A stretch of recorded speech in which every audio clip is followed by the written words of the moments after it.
Hey man, it's me, Kevin Smith, Silent Bob, and all those terrible Jay and Silent Bob type pictures, man. You're listening to Drop the Mic, the only podcast that I listen to that I'm not a part of. Every podcast I listen to, I usually talk on it, but not fucking Drop the Mic. That's where I'm like, let me hear what the boys have to say. And now, we drop the mic.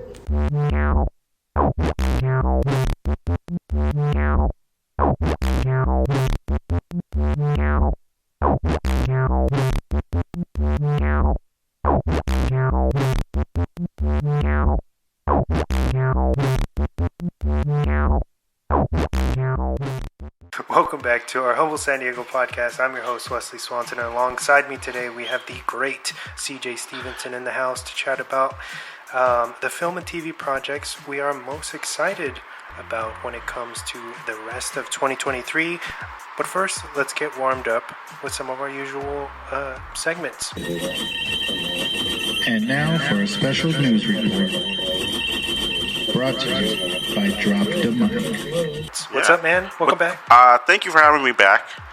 I could come very antagonistic and tell your listeners how much I have tried to get you to get me on this show for the past, 2 months. I don't know. But you know what? I'm going to go easy on you, and I'm not going to do that. I'm just happy to be here now. Well, you're always welcome. It's always a fun time to have you, so thank you so much for making time for us. Yeah, of course. We are filming at Casa de CJ, so. Yeah, for the first time. Yeah, for the first time, yeah. Hopefully not the last time. Hopefully not. Yeah, hopefully not. Do you want to tell our lovely listeners how we were able to come about recording this today? Oh, yeah, so I had this idea that I pitched to you. I think we've done it once before. Yes. With your friend Chris, am I correct? Yes. Yeah, we did it once before. This was during the pandemic, or right at the beginning of the pandemic, or something like that, I believe. Where we made a list of our most anticipated films, and I've been trying to do this recurringly each year as a nice little insert for me to come and do at least once a year podcast where half the year. At the halfway mark of the year, we basically talk about how we feel of the year so far and what we're looking forward to in the future. The top 10, top 5 movies that we're looking forward to in the future. I think that would be a good thing, especially for your listeners who may not know what movies to be looking out for, who value your guys' opinions a lot, and this could, maybe they could get exposure to some films that they don't usually, would go out and see. Not every movie people see has to have a Marvel logo attached to it. Absolutely.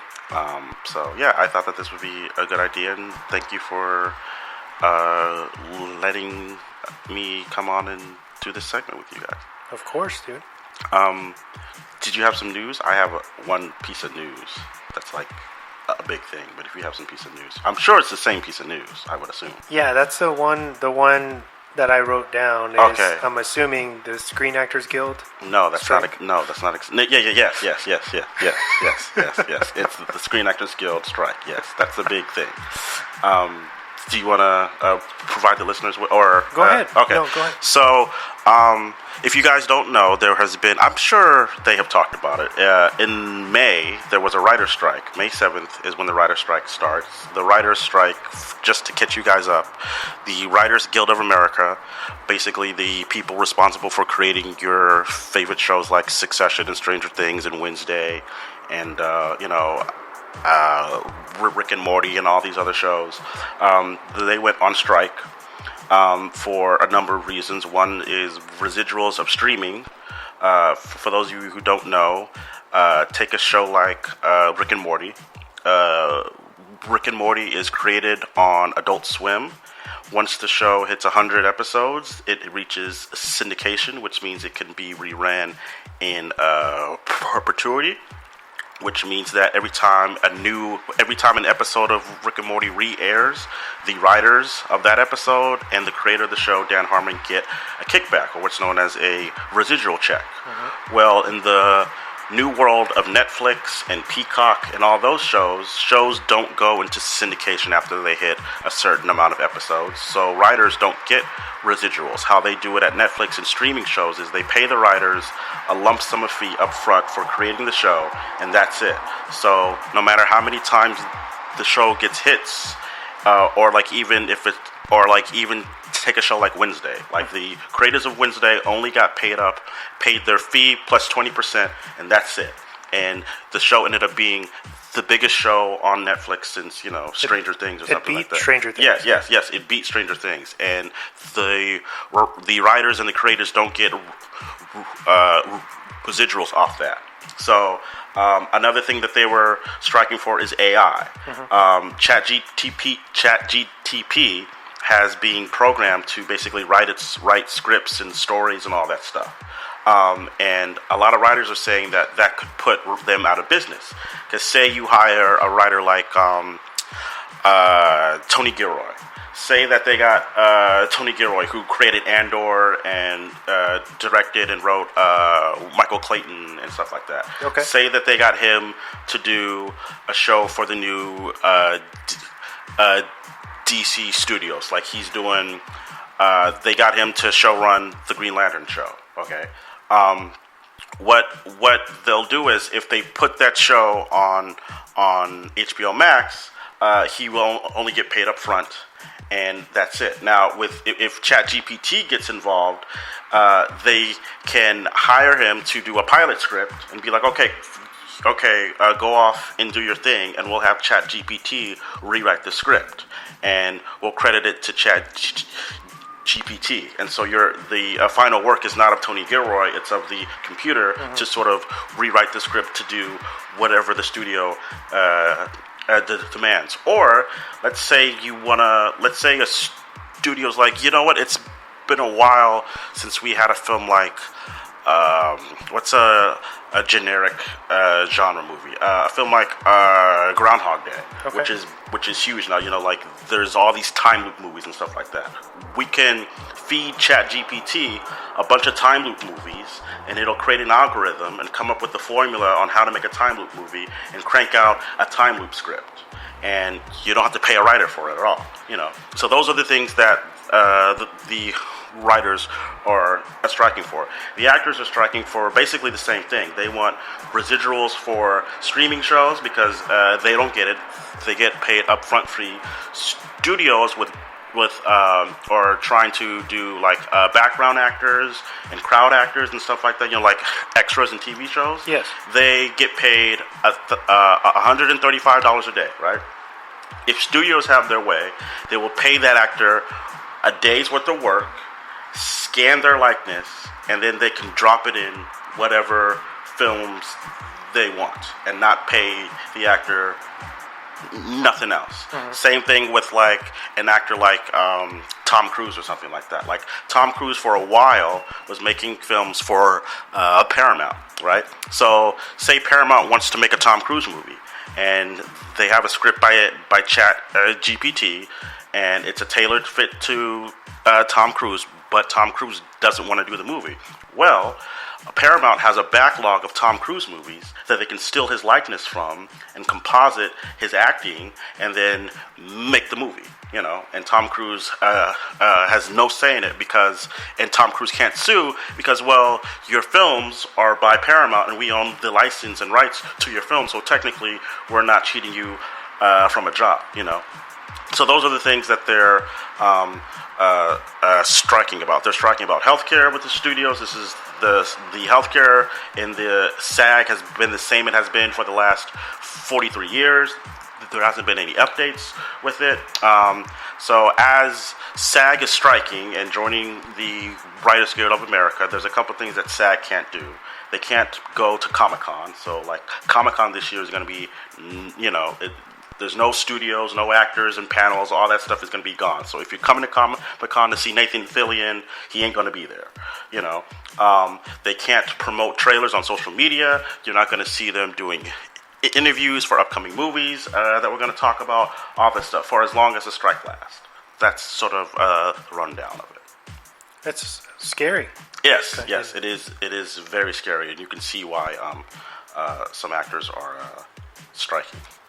I think I don't think you mentioned this in your in your portion, but what I read this morning is that they haven't had like a simultaneous strike between the writers and actors in over 60 years. Yes, the last time that they strike was when Ronald Reagan was the president of the Screen Actors Guild. Wow. For those of you who don't know, Ronald Reagan was an actor before he was the worst president in America. Well, not the worst. No, I don't think he's the worst now. Now, yes. There's been some people who have usurped him.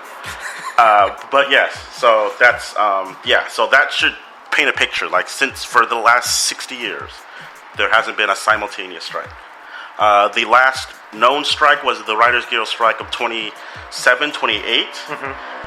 Some films affected by that strike were Transformers 2, X-Men Origins, Wolverine, Quantum of Solace, and Terminator Salvation. So, not good movies, but they were also the second season of Lost was affected by the strike, all this stuff. Heroes. Yes, the second or third season of Heroes was also affected but by that strike. What's going on now with, like, films in production now, so before the writer's strike, before the Screen Actors decided to strike, the actors on film sets, like, take a movie that's shooting right now, Deadpool 3. Ryan Reynolds, who we all know likes to ad-lib and make up lines on set, couldn't do that on set because that's considered writing. Now that whole production has been shut down because he's a part of the SAG, and so he can't work anymore. So they, hopefully a deal gets reached soon.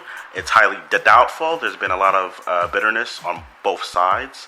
There was a article in Deadline that an exec had said that the execs and studio strategy is to let the writers bleed out until they start losing their homes and stuff like that, and then go back and renegotiate when the writers are desperate. That has turned off a lot of people off.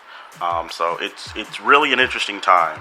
Do you think that they will do the same thing for SAG? I think now that SAG is on strike, it may incentivize them to move a little bit faster. Because if there's no actors, then you really don't have anything. The directors were able to reach an agreement, but that doesn't mean anything if a director shows on set and he has no on-set writer or she has no on-set actors. They can't do anything. So I personally am for the strike. I think it's a good thing that these people are striking. What I hope happens is that a lot of studios take a look at their big budget movies that are costing $250 million. As we're talking about, a lot of the big budget movies have been underperforming at the box office. Indiana Jones was just beat by Insidious, So I think they'll take a look at that and they'll go, maybe we don't need to spend $250 million on an Indiana Jones movie.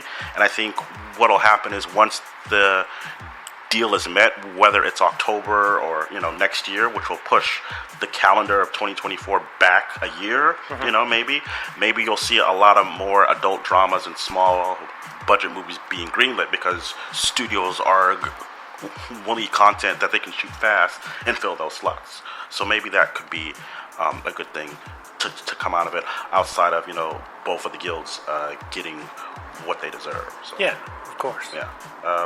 What do you think? Pretty much, I think we're on a par with our ideas. I think, they need to make their voices heard. Yeah. Can't be a doormat. No. For studios. No. Especially when it comes to AI. Yeah, especially when it comes to AI. Because it's like, did everyone just forget about Terminator 2? Yeah, they warned us about it 5 times with that franchise. Maybe 2 more times than we needed. But, hey. But, yeah. It's crazy. It's crazy. But yeah, people, if you want to research this, you can find it in the trades and all that stuff. There's this podcast called The Town. They just had an episode on it. That's where I got some of my information. I read a lot of the trades, stuff like that. You can read it in The Wrap and Deadline and Variety and Vanity Fair and Hollywood Reporter, all that stuff. Just Google actors strike and you'll find a whole bunch of stuff. And now it's time for the weekly recommendations. You know what? I don't have a weekly. Well, I can recommend something, but I just want to say I rewatched Green Lantern. Okay. The Green Lantern movie. The Ryan Reynolds? Reynolds, yes. Okay. Not very good. No. But if anyone is interested in a Green Lantern adjacent, it got me thinking of, and I guess this could turn into Weekly Rex. It got me thinking into what that movie could have been, which is the core of Green Lantern, the space cops. Yes. You know, so it got me thinking of the type of cop movies that maybe they could have done. You know, like how Nolan approached Batman as like it's a crime movie, so I'm going to borrow from Heat and Seven and stuff like that, you know. So if you want to watch good cop movies, you can look at Training Day, Lethal Weapon, 48 Hours, you know. Check out those good cop movies. If you're trying to go old school, The French Connection is really good with Gene Hackman. It has arguably still the greatest car chase in cinema history, you know. What do you think about End of Watch? End of Watch is really good too. End of Watch is one of the two only good David Ayer movies. Although I'm a big fan. Sabotage is a guilty pleasure of mine. That's with him. And, that one's growing on me. Schwarzenegger, right? Yeah. Mm-hmm. Schwarzenegger, Terrence Howard, Sam Worthington. Crazy cast in that. Yeah, crazy cast. Crazy movie. That movie's unhinged, especially Maria Ilos, or whatever her name is. She's fucking... I'm convinced she did like 2 lines of coke before every take, because she's unhinged in that movie, and it's amazing. I was just curious because you talking about cop movies. Yeah. It's a good. We did Copland, remember? We did do Copland. That's another great cop movie. But we don't support cops. No. It's important to say. Yeah, that. I hope my best friend doesn't hear this because he's a cop and he'd be like, "What?" But yeah. Is that why you don't promote the show? Yeah, that's why I don't promote. At least this episode. You know what? Fuck this. I'm gonna DM this episode, this segment to him. Yeah, to him. Us talking about how much cops suck. The other night, I put on It Follows. Oh, I dig that movie. You a fan? Yeah. Yeah. You like it? What happened to that director? He did Under the Silver Lake, and then he just disappeared. Right? That's him too, right? Yes. Yeah. Yes. Shit. I saw a few weeks ago or 2 months ago, he had a movie that he was doing with Anne Hathaway, but I don't know if it went anywhere. Really? I didn't hear about that. Yeah, and then he supposedly had a movie that he was like, it's a game-changing superhero script that he was going to do. Really? Called Heroes and Villains, but I guess he never got the financing for it or something. I could see that. He's definitely like... But yeah, I guess Under the Silver Lake tossed his ass in director's jail. Well, for whatever reason, they kept burying that movie. Yeah. And it just can't... It took... What did it... We waited like 2 years? Uh-huh, yeah. Nearly? That was during the early days when the A24 was... Their brand was starting to become a little bit more than niche. Mm-hmm. Now it's like, you know, my best friends know what A24 is, and they aren't as big in the movies as me. But if it's an A24 movie, they'll be like, oh, I'm interested. That's Neon, right? Under the Silver Lake? Yeah. No, that was A24, I believe. Is it? So yeah. Under the Silver Lake is. Yeah, it is. Distributed by Radius. Really? It follows. Wow, okay. My bad. But, care to share your thoughts on the film? It follows? Yeah. Yeah, I really like it. I'm not a big horror guy. Mm-hmm. But I have realized that I like horror that is a comment on horror. Mm-hmm. Sometimes meta, like Cabin in the Woods and Scream. But in the thing of like It Follows, it's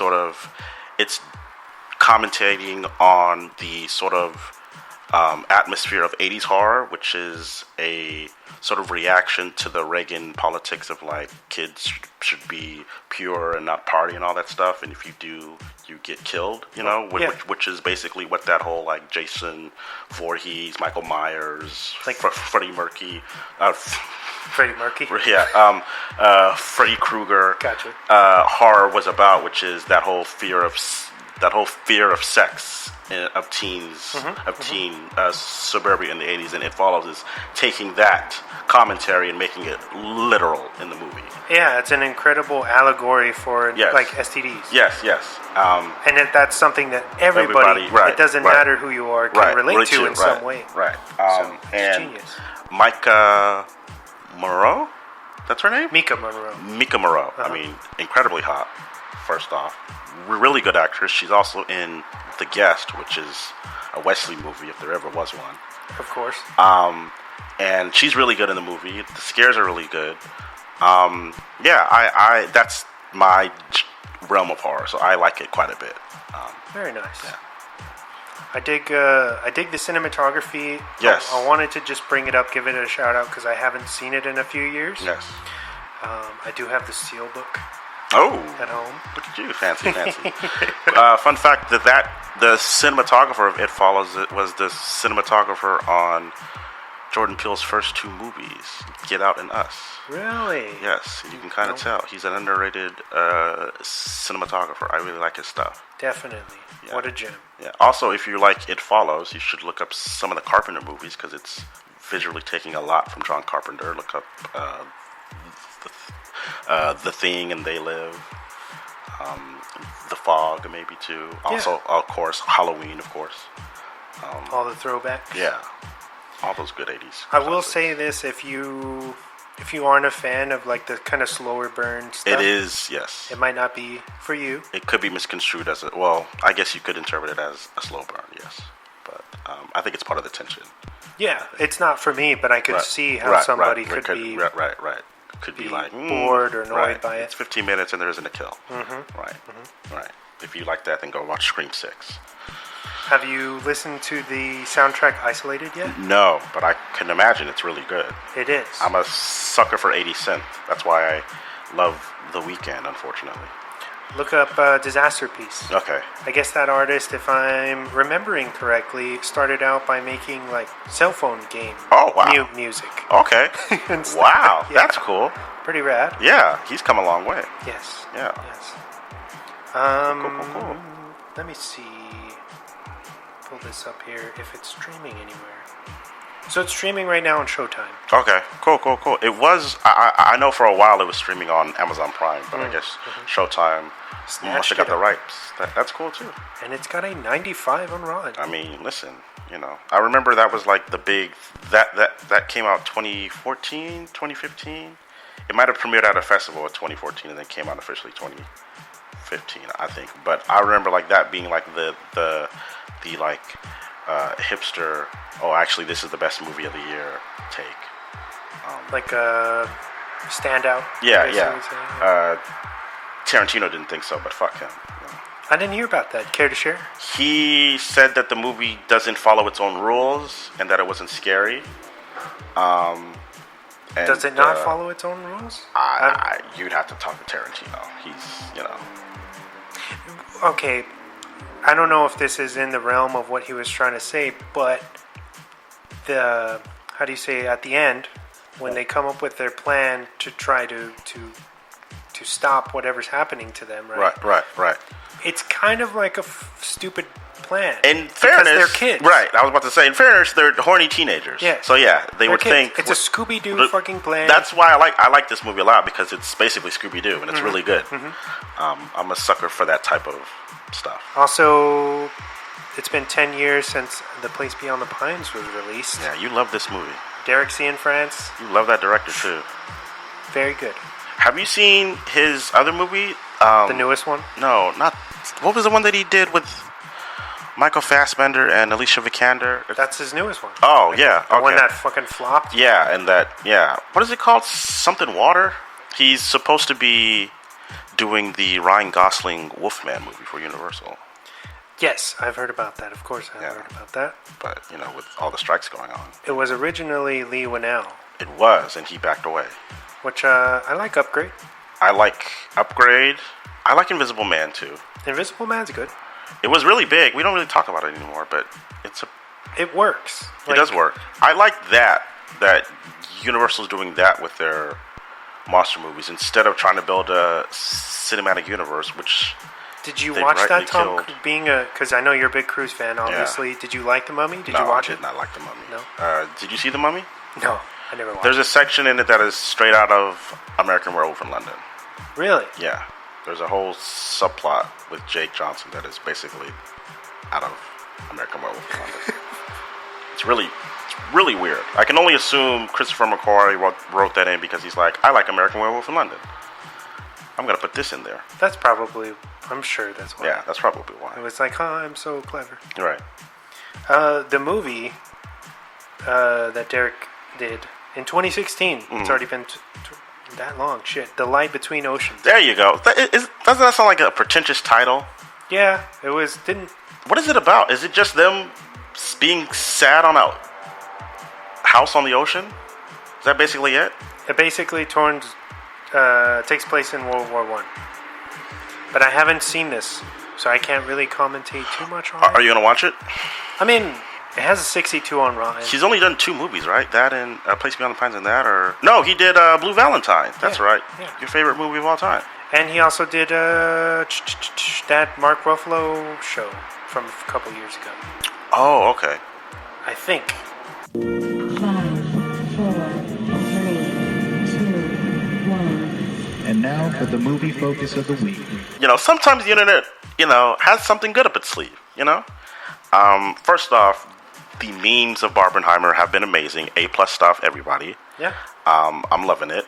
I have my tickets. I'm seeing Barbie first and then Oppenheimer. Okay. I've been told by friends that that's chaotic and ludicrous because Oppenheimer is going to be a downer. Why would you want to end on a downer? But I'm seeing... my reasoning is I kind of know what to expect from Oppenheimer because it's a Christopher Nolan movie. I kind of know what to expect. I have no idea what to expect from Barbie. Greta Gerwig. Yeah, So I'm all in. And if I'm honest, I'm a little bit more excited for Barbie, if I'm being honest, because it's just the wild card factor of it. We have that in common again. Yeah. I'm super stoked for Barbie. Yeah. I think it's going to be great. I've heard it's like the Lego movie, and that it's really meta. It's like the Lego movie in 21 Jump Street, which makes me really, really, really excited. I'm really excited for your boy in Oppenheimer, Mr. Tony Stark. I'm really excited for him in this movie. He looks like he's going to be like knocking it out of the park. I think he's so happy that he's no longer tied to that franchise. Well, you didn't hear, and maybe this might be news, but supposedly he's coming back. Let's not get into that. I'm trying to be happy, I'm trying to be happy, and we're a podcast, so I got to keep it kind of relevant. And you're just bringing me down. But we can hop over that. But I'm really excited for him in it. Advance word is that it might be Nolan's best movie. Do you think that's true, or is that hype? I think it can be. It feels like the apex of everything that he is interested in as a filmmaker. Did you hear about that interesting story that he made the movie because Robert Pattinson gave him a book? Oh, yes, of quotes from Oppenheimer. And he was like, oh. And then that led him to the book, which I have the book that this movie's based on. I have not read it yet. It's a 500-page book. Okay. There was no way in hell that I was going to read all that before the movie came out. And I got it like 2 years ago. But I'm excited for it. I want to know if he actually dropped a nuke. Apparently he did the nuclear explosion in the movie all practical. Yes. That's what I heard, but it's like... okay. So a lot of people are joking that he actually got a nuke somehow and used it. I don't think so. I was watching some behind-the-scenes footage, and they were using like models and stuff like that. So, like how he did in Interstellar, right? So, but he's a maniac. But he's also, in my opinion, maybe the most influential director of the 21st century, I think. And he has a great track record. The only film of his I did not like was Tenet, and even I've come around on Tenet. Tenet grows on you, right? Tenet fucks. It's good. Tenet's fucking dope as shit. I don't know what the fuck's happening, but I have a big smile on my face the entire time I'm watching it. So, but yeah, I'm really excited for Oppenheimer. Which one are you going to go see first?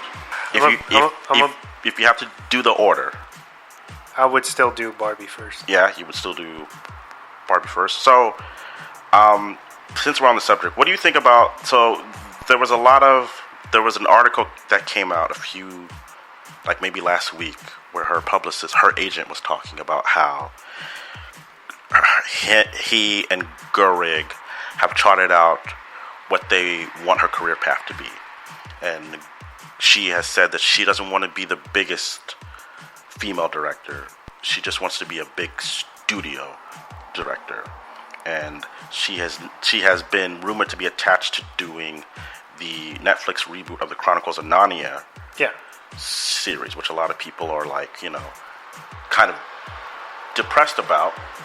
And her agent was like, look, that's just the landscape that film is in. If you want to stay in business, you have to take studio gigs, you have to take franchise gigs. Does that mean that, directors like Sidney Pollack and Hal Ashby would be making those type of movies now? Maybe, but that also might be a sign that, Hollywood is dead. Okay. Sort of thing. What do you think? Are you kind of depressed that that Gerwig is going the studio route, or would you wanted to see her do more independent, small adult movies? I think a mixture of both would be good, and I'm not opposed to the Chronicles of Narnia. Right. I remember liking at least the first one. Right, yeah. That book was The Lion, Witch, and the Wardrobe. Right. Like, that kind of makes sense. Right. Well, I mean, if you look at a director who we both like, David Fincher, he's a studio guy, and he is making his own movies, and James Mangold is a studio guy. The only difference between the two is that you can pick out a Fincher movie and not a James Mangold movie, but they're both studio guys. It's just that James Mangold has done a couple more franchises than Fincher. But Do you think Greta could be the next Catherine Bigelow? Maybe. I think she could be. I mean, she's already her own, Lady Bird and Little Women. They may share some thematic similarities, but like her filmmaking approach to both of them is totally different. Yeah. And it seems like it's totally different from this upcoming movie too. So I'm excited. I do want to chart out one more movie that comes out on that day. It's a Netflix movie. It's called They Cloned Tyrone. It looks like it is Sorry to Bother You meets Boys in the Hood meets Get Out.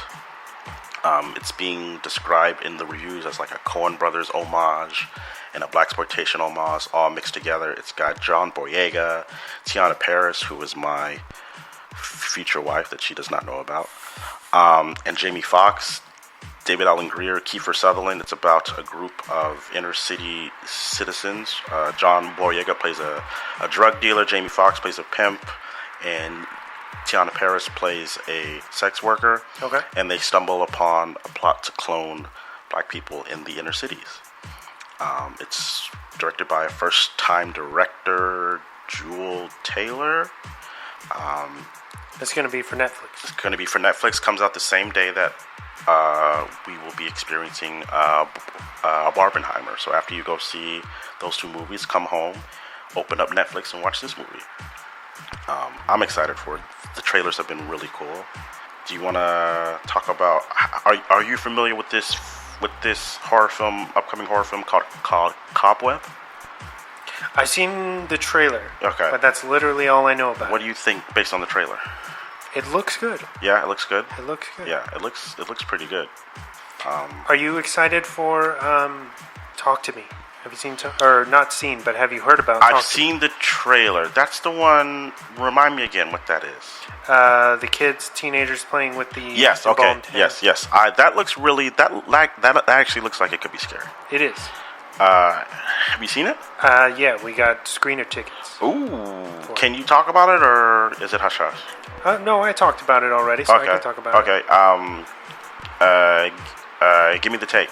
So, it's done by, again, first-time directors. I believe they're brothers. Okay. The Philippa brothers. That's A24 too, right? Yes. Okay. They bought it. I guess they screened the film with no studio. Okay. At, I want to say Sundance. Okay. And A24 immediately bought it. Wow. And pretty much put the sticker like this is like the scariest movie of the year. Okay. Does it live up to the hype in your opinion? Yes. Oh wow! It's very Scarier than Evil Dead Rise. yes, because Evil Dead wow. Evil Dead Rise still has that campy factor. Okay. you know? Okay. And Talk to Me kind of plays it a little bit more closer to the vest. Okay. With possession. Right. And there is a lot of how do you say, kind of themes of grieving. Okay. And death and Okay. family and friends and the Okay. relationships. You know? Okay.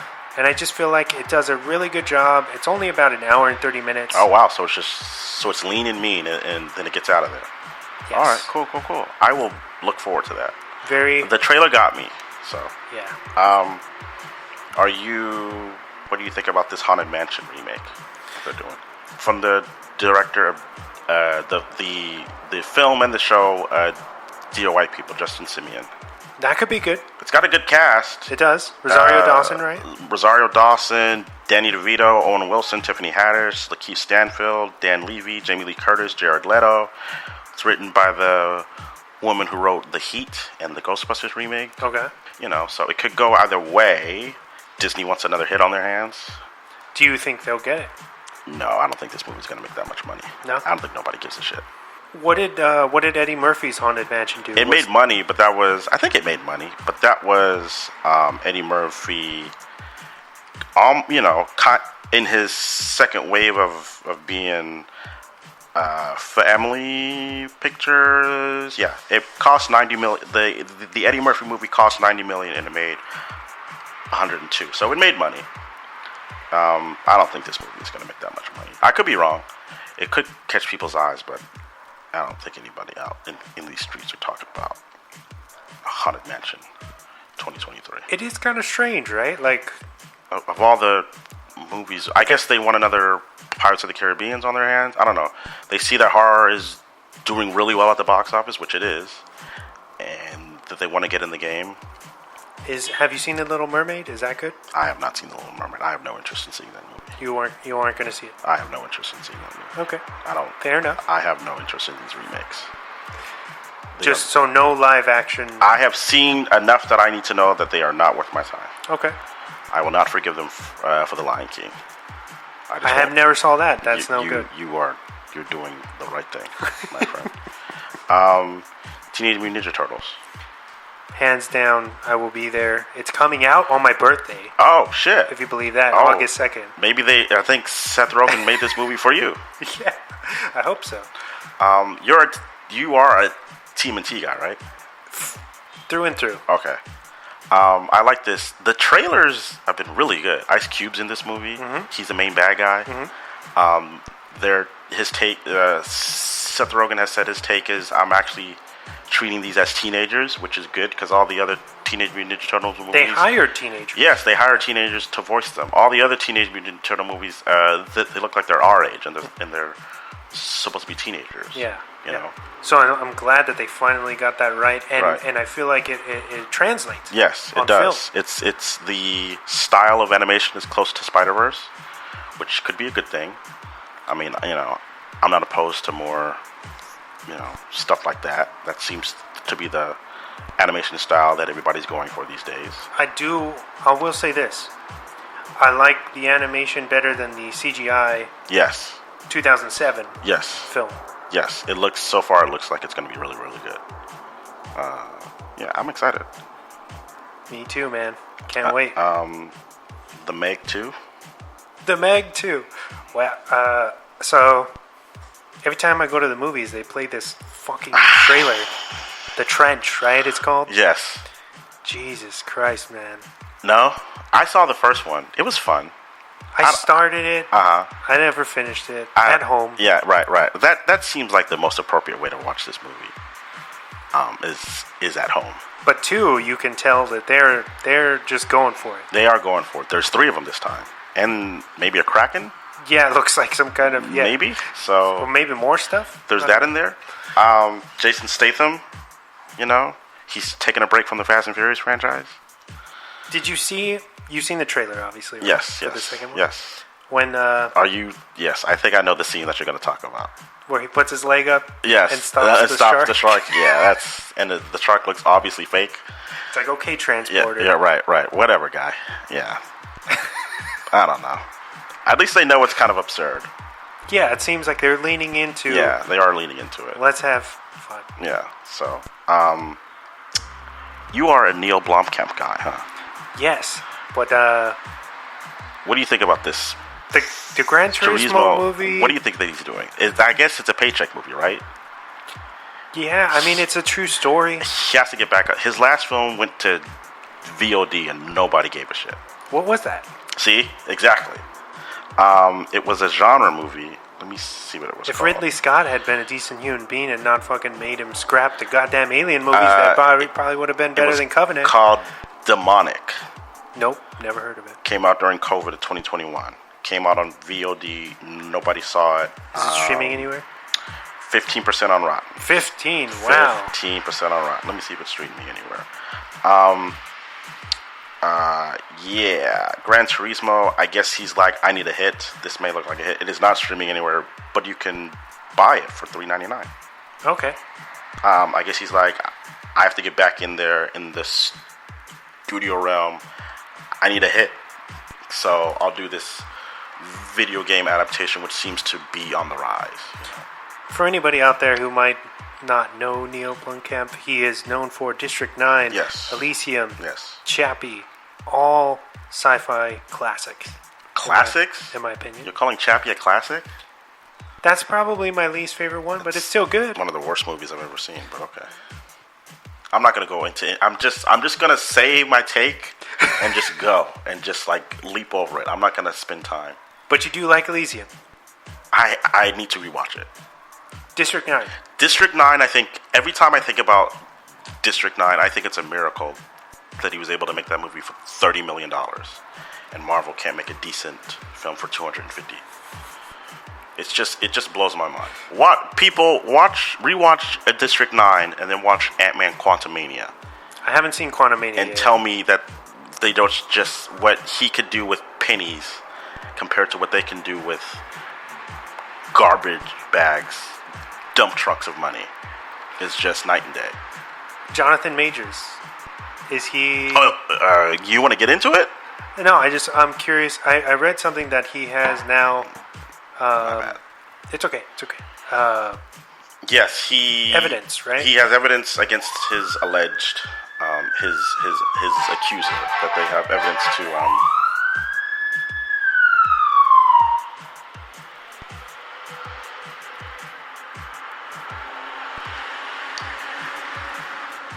Why'd they shut the siren off? Maybe they heard that we were doing a podcast. And They're like, oh shit. We don't want to Let's- piss these guys Yeah, off.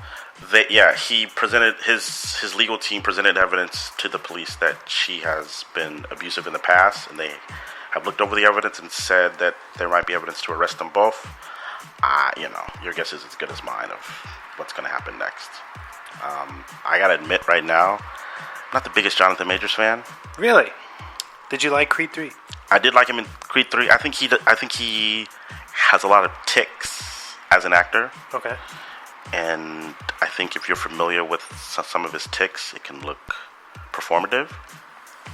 But he has been good. He's really good in Last Black Man in San Francisco. Mm-hmm. He's good in The Harder They Fall, although I think that the supporting cast kind of outshines him. What about HBO's... Lovecraft Country? Yes. He's okay. That show's garbage. You didn't like it? No. It was all over the place. It was good for a few episodes. The first episode, you're like, oh, shit. And then it just... Once they did the plot and were like, shit, we have to keep going, they didn't know what the fuck they were doing. Hostiles. Have you seen Hostiles? No. He's in there, though, right? Yes. Are you a Scott Cooper guy? I am. Oh, okay. Scott Cooper. Yes. I think he's underrated. Did you see his last movie? Antlers, right? No. Netflix. What's the Devil in the Blue Eye or something like that? It's Christian Bale. No. The guy who played Dudley in Harry Potter as, oh my gosh. Who's the poet who did The Raven? Edgar Allan Poe. Yes. Mm-hmm. Yeah. I haven't seen it yet. It's a It's a buddy cop movie. You like it? I have not seen it. I have no intention of seeing it. You're a Scott Cooper guy. I thought you would have seen it. Blue Beetle. You're out? No, I'm in. Yeah? I'm in for the culture, man. Yeah, I guess you have to be these days. That's exhausting, I must say. You're getting well, now that Bad Bunny's fucking project gets canceled. Yeah, I guess you kind of have to see this one, huh? The first Latino superhero, right? Yeah. Hopefully it's good. Have you seen this movie called Shiva Baby? No, but that sounds very familiar. It was a movie that came out during the pandemic. Okay. It's about a college woman who becomes a sugar baby for someone. A sugar baby who you guys don't know is the reverse of having a sugar daddy, which is someone who partners up with an older person, be it male or female. A young person partners up with a older person, and they basically hang out and have sex, and the older person pays them, basically. She does it for like a month, doesn't like it, breaks it off, goes to a family function, and lo and behold, her sugar daddy's there. And it's this whole tense thing. I have not seen the movie, but it has gotten rave reviews. It was sort of seen as a tenet of our generation's creativity, creative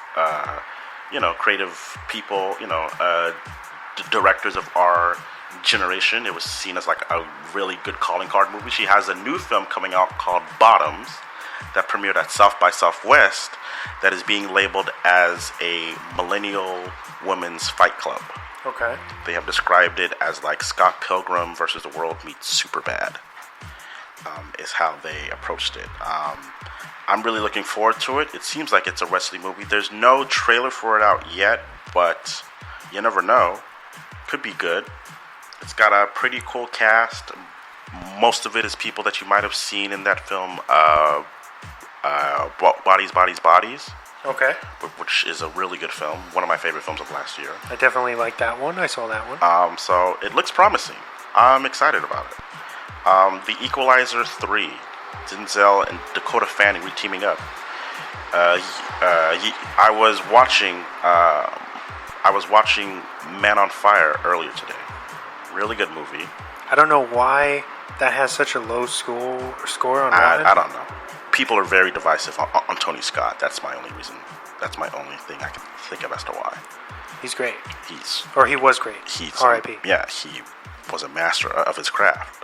We wouldn't have Michael Bay, Antoine Fuqua, take your pick, without him. But yeah, Equalizer 3, I'm in. I like the Equalizer movies. Hot take, I like them better than the John Wick movies. Don't at me. I could see that. Although I haven't seen the last one. I haven't seen John Wick 4, I meant. Oh, okay. Are you going to? Yeah, I'll see it. I'm waiting for it to come on streaming. It's insane. I've heard it's really fucking incredible. Yeah. I don't want to hype it up too much for you, but I mean, it's a lot of fun. Is it the best one? I think the last one was the best one. Chapter 3. 3? Yeah. With Halle Berry? Yeah, I think that. Halle Berry? well, her scene is really good. Yes, it is. With the dogs? Yes. I think that one is the best one. My personal favorite, and this is just my preference, it's always going to be the first. Yeah.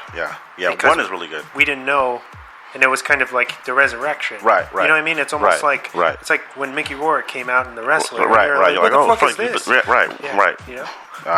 Yeah. I'm excited for Equalizer 3. I'm a big Denzel Washington fan. The Nun 2. Did you see the first one? I heard it's bad. I did. Is it bad? Let me give you my take. Yes. So, I like the Conjuring controverse. Right. Or whatever, however the kids say it nowadays. Yeah, right. But The Nun is not good. You know what? I remember when that trailer was playing. Mm-hmm. The trailer is what got people to see the movie, because that trailer gave away the big scares. It gave away probably the best scare in the movie, probably. Mm-hmm. But that's how it got.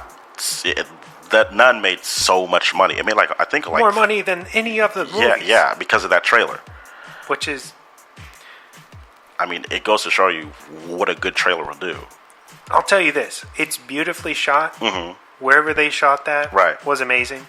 And the movie, like the acting, all of that stuff is okay. But the story, it felt like they were trying to be just super, almost like Hammer horror. Right. Okay. Isn't it a prequel to the first Conjuring movie? Yes. Isn't there something in it that ties it into the first Conjuring movie? Yes. I don't know. Should I say it? Is that okay? You can if you want. It's just one of the characters ends up being tied to Vera. Okay. I think. Vera's character. Okay. Who is Lorraine Warren. Yes. Okay. I don't know. I haven't seen the first one. I'm not going to see this one. You're not missing much. I didn't think I was, but okay. It's a slog. All right. The Nun. This is one that I know you have on your radar. Okay. I know you are a Yorgos Lanthimos guy. Poor Things.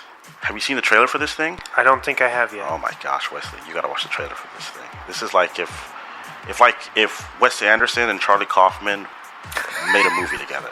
I swear to God. Poor Things? Poor Things. Okay. Willem Dafoe, Emma Stone, Mark Ruffalo, Rami Youssef, Jared Carmichael, Margaret Qualley. Basically, Willem Dafoe plays a mad scientist who puts the head of his newborn baby in the head of his wife after she dies. Crazy shit. You like Yorgos, right? Yes. What's his thing? I was trying to pin this down with my friend. What's his thing? Because he's doing something. Well, what do you... I don't know. I don't know. I'm not a big Yorgos guy. Because he's strange? No, just because I just don't have any real reaction to his movies. Well, no, that's not true. I like The Favorite a lot. I think that's easily his best movie. And it has a scene with Emma Stone that I think is incredible. I don't think I've seen that one. So the only things I've seen from him, Dogtooth, which was my introduction. So you have seen Dogtooth? Yeah, okay. it's on in theater. Oh, really? Yeah. The year it came out? Yeah. Holy shit, you were on the ball. Yeah. Holy fuck. Okay. And it kind of changed the way I see cinema. Wow. You know, it was, right. Okay. I mean, I guess that's kind of his thing. It's just polarized. Right. You know, it's like he does what Tom Six, the director of Human Centipede, wants to do. Right. But he does it effectively. Right. If that makes sense. Right. That's actually what my friend landed on too, is that he does things to sort of shock you and get a reaction out of it. Absolutely. Have you seen The Lobster? I have. Yeah. You don't like it? Yeah, I'm out on that one. How about was The Killing of the Sacred Deer? That seems like that's a Wesley movie through and through. It is. Yeah, that seems like that's a Wesley movie. I need to rewatch it. Okay. That introduced us to that and Dunkirk introduced us to your boy Barry Keoghan, who is now terrible as the Joker. But, I don't agree. Don't at me. How come you're not excited for Strays? You're not going to go see Strays? Oh, you want to see that movie? Yeah, I'll see it. Okay. I was going to bring it up, but I'm like, that seems like too goofy for us. No, I'll see it. I mean, it looks like, that seems like something I might catch on streaming if I want to be drunk. The thing is now, and that's why I actually went and gave No Hard Feelings my money, because I feel like comedies... That is true. We do need comedies back. Rated R comedies used to be the pillar of modern cinema, especially during the 2000s. Mm-hmm. They were like the main thing that was driving people to the theaters. Todd Phillips, yeah. Yeah, Todd Phillips, Judd Apatow, and the Farrelly brothers. The Farrelly brothers was kind of on a run a little bit, and the big guy was Adam McKay. I feel like that was the big guy. You could say Ben Stiller too. Right? Ben Stiller, yes, he did do my favorite comedy, maybe of the 21st century, which is Tropic Thunder. But yeah, that's true. That is true. You are making a valid point. We do need more comedies. And I say that because Strays, despite it being centered around dogs, it is an adult film. And it has Jamie Foxx and Will Ferrell, so you never know. Are you a Luke Guadagnino guy? You are. Am I? I don't know. Call Me by Your Name was your favorite movie of 2017, right? No, that's right. I refuse to watch it. Right, you didn't watch it. Did you see his remake of Suspiria? Yes. That's a Wesley movie. Yes. He has this new movie called Challengers that's coming out. I don't think I've seen that. Zendaya plays a tennis player. I thought it was based on a real story. It's not. She plays a tennis player who's involved with these two guys. Oh, that's where the meme comes from. These two white guys. Okay. And she falls for one, but she's really in love with the other. Mm-hmm. And the two white guys are playing off of each other, sort of antagonistically, and she's caught in the middle. And then the white guy that she's with ends up becoming... She hurts her ankle or something doing tennis, and the white guy takes over, and he's sort of lording over his success over her. Okay. And she starts an affair with the other guy. It seems like a mess. No. A hot mess in a good way, maybe. I don't know. Did you ever bite the bullet and watch Euphoria? I watched... I could get into a story on how I started it, but I won't. I would just say I watched the first 2 episodes and I was like, nah. But I think Zendaya is a movie star. Okay. Like true and true. I'm all in on. I'm really invested in her career. I could see her winning an Oscar in 10 years. She already has 2 Emmys. So it's not like it's out of the realm of possibility. I just think she needs... I haven't seen the movie, but I think No Hard Feelings should have been a part for her. If we're trying to make her a movie star, she needs parts like that. She could have been Awkwafina in the Awkwafina part in Renfield. Okay. She could have voiced the female protagonist of that Pixar movie that bombed. Like, those are the parts that she needs to sort of catapult herself to being a movie star.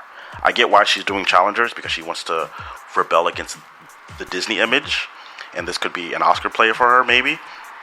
But I truly do think that she is a movie star, and I want her to reach that height. You know, she might not want to be a movie star. You know, she might just want to do parts like this, which, that's all fine and dandy. But I do think that kind of do like the follow Pattinson. Yes. Kind of career, yes, right? She could pull a Pattinson, right. Rebel from the studio system, franchise movies, work with all of the indie darlings, and then come back to a franchise another way. I want her to have like a career like Stone, like Emma Stone. Yeah. Or a Jennifer Lawrence career too would help, but she got kind of caught up in the tornado that was David O. Russell, and now she's coming out on the other side, and she has said that these are the movies that I want to do now, like No Hard Feelings in her last film. I think it was called Causeway. She has said that those are the types of films that she wished she would have done when she had her stardom, but everybody was telling her no, be in the franchises, go for the Oscar. She hitched her wagon to David O. Russell, and she was miscast in all of the films that she... You don't like her in American Hustle? No. I think she's bad, and I think everybody's bad in American Hustle.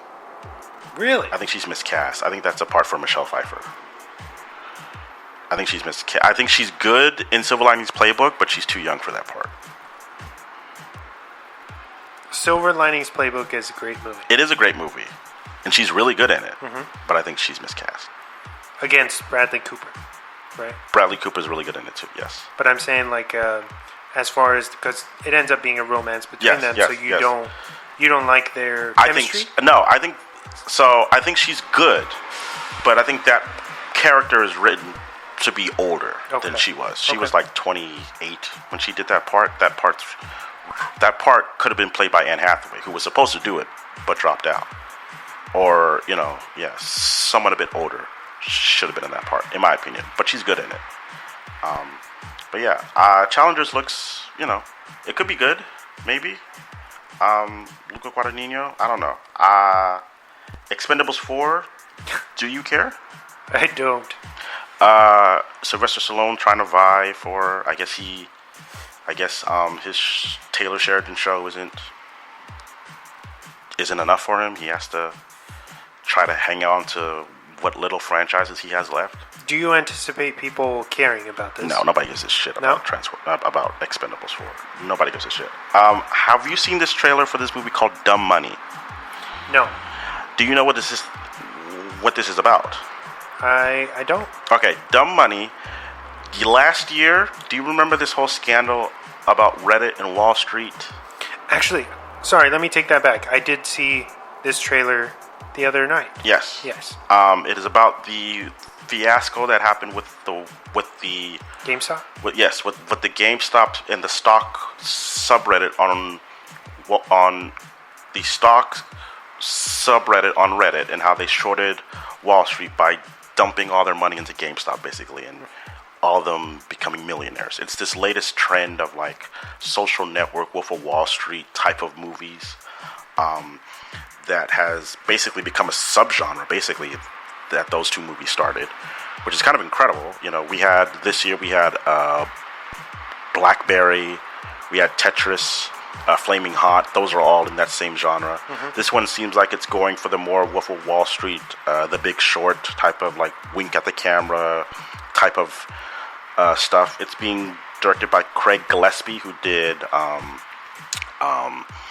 he did I, Tonya, which is really good. He did your favorite movie, Lars and the Real Girl, and then he also just did what was that Disney remake with Emma Stone?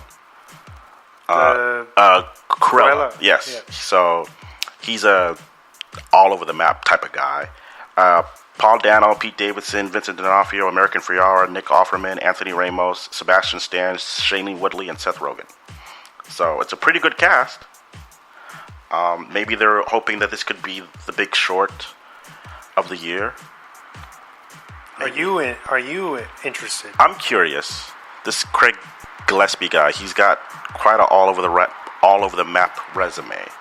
Do you like Pete Davidson? He's fine. Okay. He's fine. Whatever. I'm not gonna. Have you seen this trailer for this movie, The Creator, with John David Washington? Yes. That looks like a Wesley movie. You think so? Yeah, that looks like it could be a Wesley movie. I'm all in on John David Washington. I have all my stock. It was nice to see him back. I bought all my stock. Gareth Edwards? Or John. Yeah, John David Washington. I'm all in.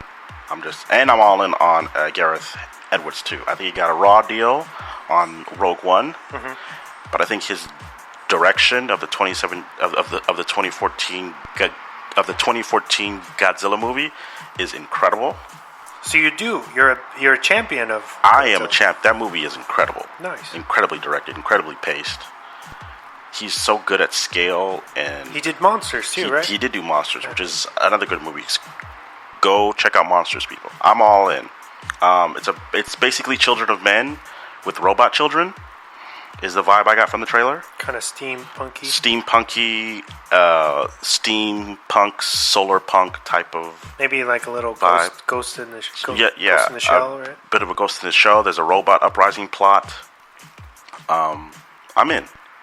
I think John David Washington is a movie star. I know a lot of people don't really care for him as an actor. I think he's really good. How so? Really? Yeah, I know a lot of people who think he's bland. My girlfriend is like, ew.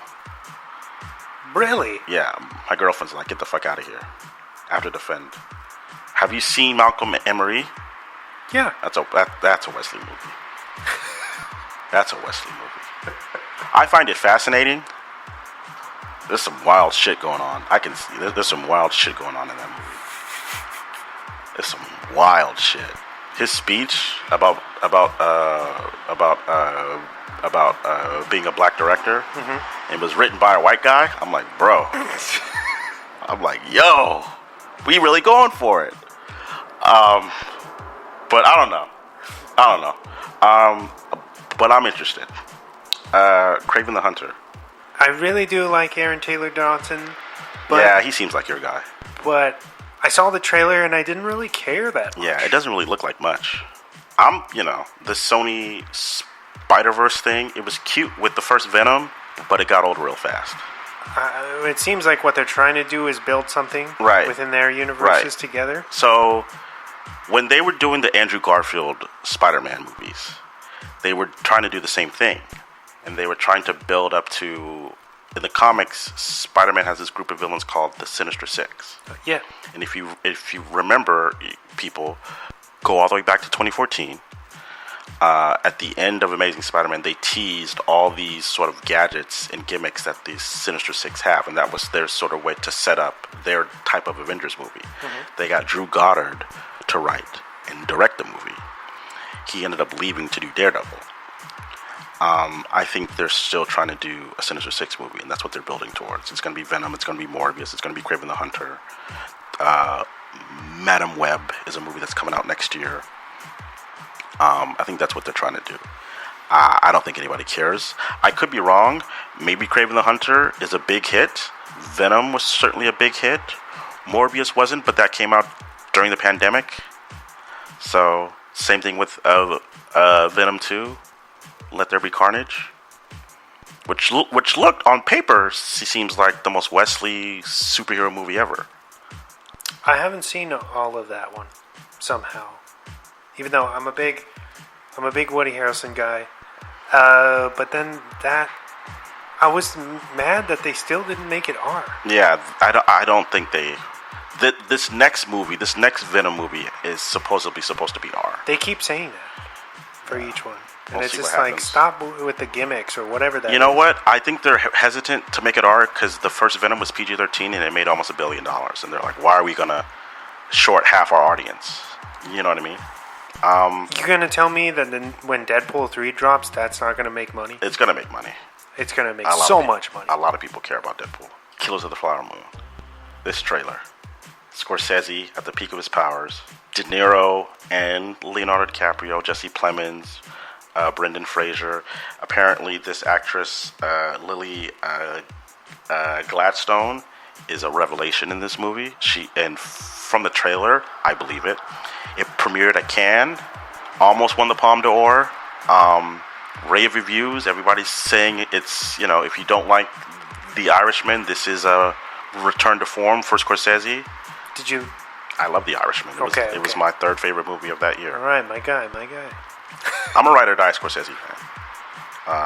And yeah, I'm so excited. I think this is going to be incredible. Are you gonna go see it in the theater? I am seeing it in the theater. Yeah, you know what? I'm pissed off because I didn't see The Irishman in the theater, but I couldn't because AMC and Netflix have beef. I did, but I had to go to Hillcrest. Yes, which I don't mind going to. I saw La La Land and Moonlight and If Bill Street Could Talk. It's very quaint, that theater. Yeah, but it's a little bit expensive on the snacks. it is. But that's how they make their money. Yeah, but that's how they make their money, so I can't really complain. But yeah, I'm excited. It looks like it could. This looks like it could kick off the Oscar season.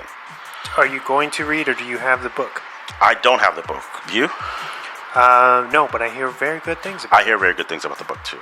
I know someone at work who's reading the book, but I have not talked to them about it yet.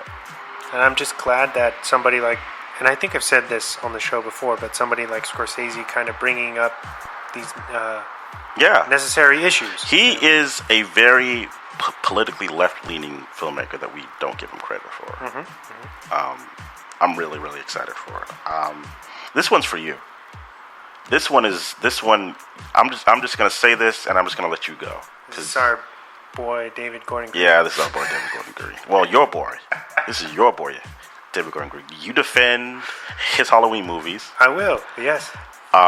They are your Rob Zombie trilogy or duo.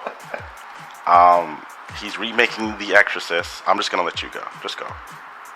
So I believe this is going to be a trilogy as well. Yes. Right? Yes. He's doing it again.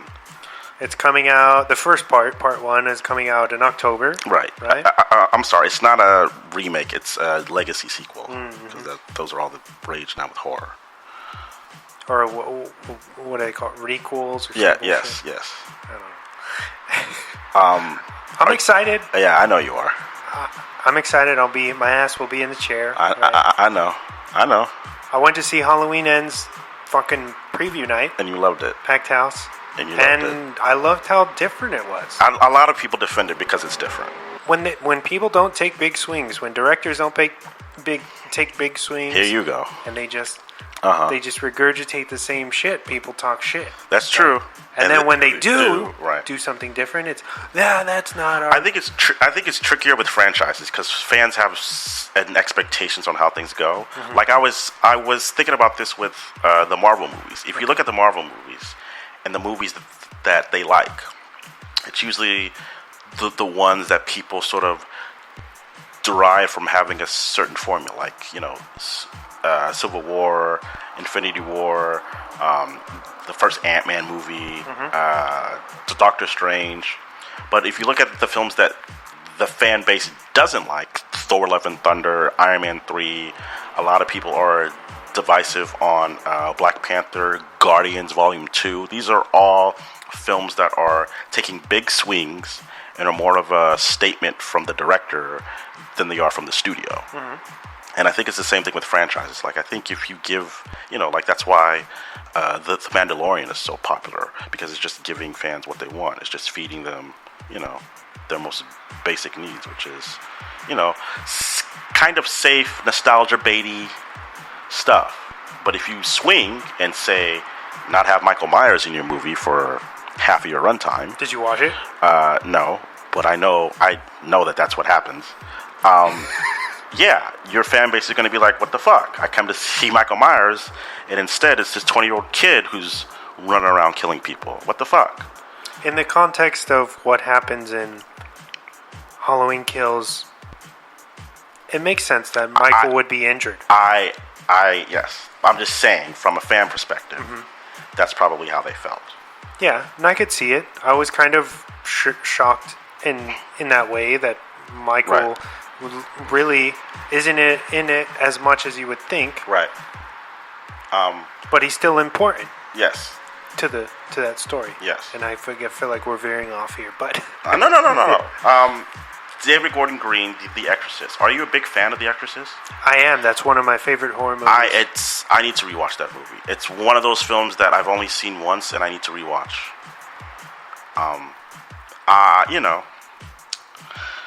William Friedkin. Good. Yeah. Great director. David Gordon Green, who did probably his last big movie that everybody would know was Pineapple Express. Where do you stand on Millie Bobby Brown? Do you care at all? As in, like, are you invested in her career, or are you just like, I'm just here because she's 11 from Stranger Things? No. I think she has a new movie coming out called Damsel. Okay. Looks like a fantasy movie from Netflix. Okay. What do you think? She's in the Netflix stock company, which, it's so is Jamie Foxx. It's steady work. She did the Sherlock Holmes sister movies, 2 of them. So, good for her. Five Nights at Freddy's. This could of all the movies we talked about, this could be the Wesley standout movie. If they do it right, this could be like your number 1 movie of the year, I feel like. Just the fact that Matthew Lillard's in it is so cool to me. It's already like... Yeah. So, you do know that they're doing it. So, again, people, go back in time to 2021, when we were knee-deep in the pandemic, in studios, well, one studio in particular, Warner Brothers, announces that they're releasing their slate day and date, which means they're doing it simultaneously in the theater and on the streaming service, HBO Max, to drive people to go and subscribe to their service. Okay. This is what, films like Mortal Kombat, Godzilla vs. King Kong, Dune. This is why Nolan left Warner Brothers, is because of this. They're doing that with Five Nights at Freddy's. So word is that means that this movie is not very good. But who knows? They may want to pump up numbers on the streaming service. But it's got Josh Hutcherson from The Hunger Games. I haven't seen him in a while. So I think this could be cool. Have you played the game Five Nights at Freddy's? It was big. It was really big. It's not still big with kids? I don't know. They're playing Fortnite and trolling on TikTok. I have played I don't have all the expansions, and I feel like there's so many of them out now. But I played some of the first, incantations or whatever. So, Five Nights at Freddy's it's a Blumhouse picture. Did you hear Jason Blum and James Wan are teaming up? They're mixing their companies together and forming one super mega horror company. I did hear about that, yes. So that could be cool. I don't know when that's going to take it into effect, but that could be cool. Blumhouse is a reliable brand. I think a lot of people know a Blumhouse film, similar to A24, you know? Yeah, it could be good. Saw 10, they're trying to breathe life into a really, really, really dead franchise. Did you watch Spiral? No, I did not watch Spiral. Was Spiral good? I mean, it's technically not a Saw movie, but in the universe, it's like a weird cop movie. Yes, I've heard that. It's sort of a commentary on police brutality and stuff. Yeah, that's what's cool about it. Okay. But trying to bring Tobin Bell back and resurrect this.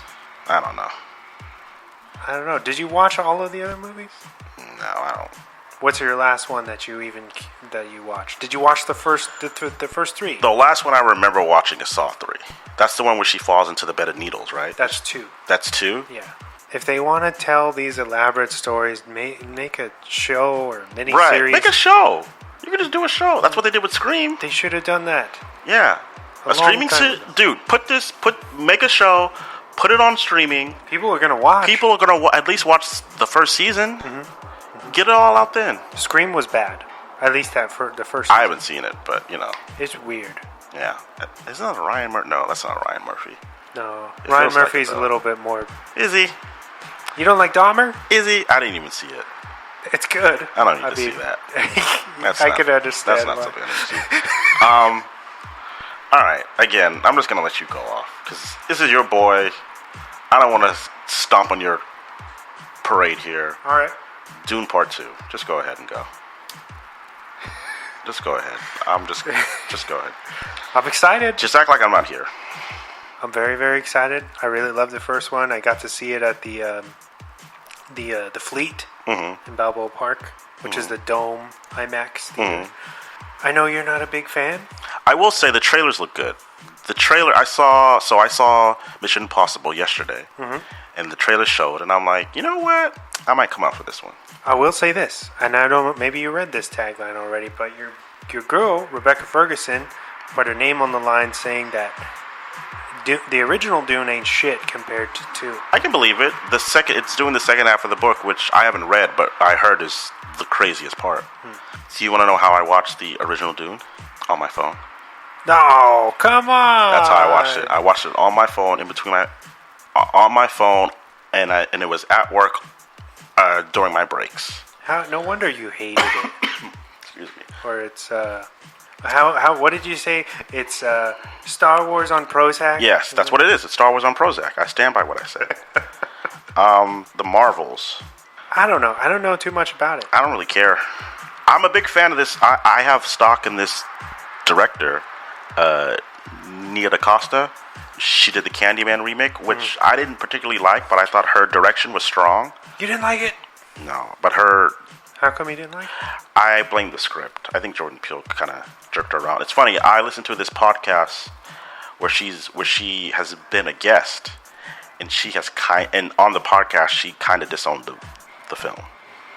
So there might have been some stuff going on behind the scenes that we don't know about. Really? Yeah. She basically disowned the film on the podcast, which I was like, oh shit, damn, I didn't know we could do that. Candyman. Yeah. She was like, yeah. But I don't know. Marvel's in a really interesting time right now. Their movies have not been hitting. A lot of people feel like they're burned out. Your boy Bob Iger just released a statement saying, yeah, maybe we overextended the brand by doing too many Disney Plus shows. Nobody's talking about Secret Invasion. Nobody. As well as they shouldn't be, because it's not very good. You're watching it. I'm watching it.